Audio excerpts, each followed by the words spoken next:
On a World War II battlefield, cooking wasn't about comfort. It was about survival.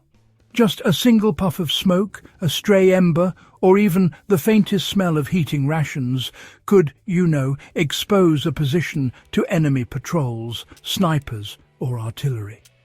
For frontline soldiers living in forests, trenches and ruined cities, making a warm meal without giving away their lives was, an engineering puzzle that demanded brilliance, desperation and creativity. And from that pressure, one of the most ingenious survival tools of the war was born: the invisible stove. This wasn't a factory-issued weapon.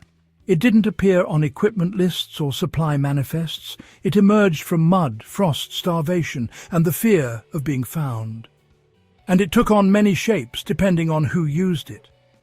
But the idea behind all of them was the same: fire without flame, heat without smoke, cooking without being seen. By 1943, every army fighting in Europe understood the same brutal truth. Smoke was a target. Allied soldiers hiding on the edges of dense forests in Belgium, German troops digging into the ruins of Stalingrad, Soviet units sheltering along icy trenches. Every one of them learned that even a tiny cooking fire could bring down shells, bullets, or an enemy patrol. And so soldiers adapted. They had to. Rations were cold, canned food was dense, and winter was, honestly, merciless. Troops needed heat, and they needed it invisibly.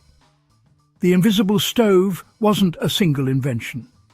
It was a category of improvised devices soldiers built to burn fuel without releasing visible smoke. The most famous versions were used by Soviet and German troops on the Eastern Front, but the idea spread everywhere. Each stove relied on three clever principles. First, controlled oxygen flow. Slow, steady airflow created a low smoke burn. Second, fuel isolation. Charcoal, hexamine tablets, or dry timber reduced soot. Third, heat channeling. Digging or enclosing heat sources hid glow and flames. The result was almost magical. A tiny cooking fire soldiers could use inside a foxhole, under a tarp, or right beneath the nose of the enemy. And honestly, no one would ever notice. Let's explore how it worked. One of the simplest invisible stoves was also one of the most effective. A soldier dug two holes, one vertical shaft for the fire and one angled tunnel for airflow. This created a primitive Dakota fire hole long before the term became popular.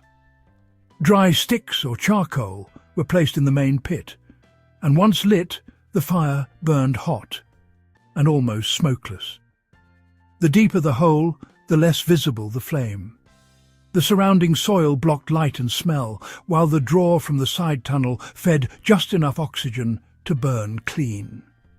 German soldiers called this a Fuchsbau, or foxburrow stove.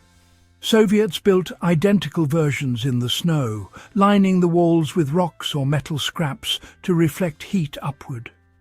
With a canteen cup or mess kit balanced over the hole, soldiers heated soup, melted snow, or warmed tinned meat. The fire was so concealed that units could cook only a few hundred meters from enemy lines without being discovered. When supplies allowed, many soldiers used self-made charcoal tablets. Charcoal burns with almost zero visible smoke, especially when dry, and can simmer for an hour. Troops made charcoal bricks by burning wood in sealed mess tins with only a small vent for gas escape. After a few hours in a campfire, the wood inside transformed into dense, efficient fuel. To cook, soldiers placed one or two charcoal bricks inside. A ration tin, a cut-down fuel can, a pierced ammo box, or even a helmet filled with sand and a metal screen. These makeshift cookers could boil tea heat, canned meat, slow-cook potatoes, and even melt snow into drinking water, all with almost no visible emission.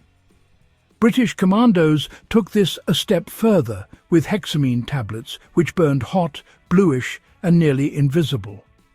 They were risky to handle, smelled awful, and left a chemical residue. But they were silent, smokeless, and perfect for stealth. In city ruins, from Warsaw to Berlin to Manila, soldiers used debris as a resource. They built small stoves from broken chimney bricks, clay chunks, roof tiles, and bent metal sheets.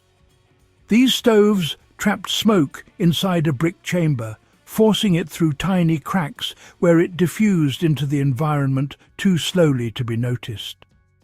Soldiers even used scraps of exhaust pipe as mini chimneys to redirect fumes away from doorways or windows. These little stoves heated entire rooms while keeping snipers unaware that anyone was alive inside. In movies, soldiers gather around bright campfires. In reality, fire was a luxury almost no one could afford. The invisible stove mattered because it prevented detection, saved calories by warming food, reduced frostbite risk in winter fronts, kept morale alive with one warm meal a day, allowed melting snow for hydration without smoke, and preserved stealth during patrols and ambush positions. In some cases, invisible stoves didn't just warm soldiers. They kept entire units alive through blizzards, encirclements, and sieges. Today, these improvised stoves are rarely mentioned in official histories. But to the soldiers who built them, they were miracle machines, born from fear, hardship, cold, and cleverness. A small fire that couldn't be seen.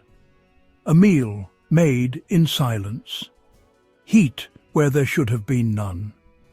The invisible stove wasn't just an invention. It was survival, engineered on the edge of death.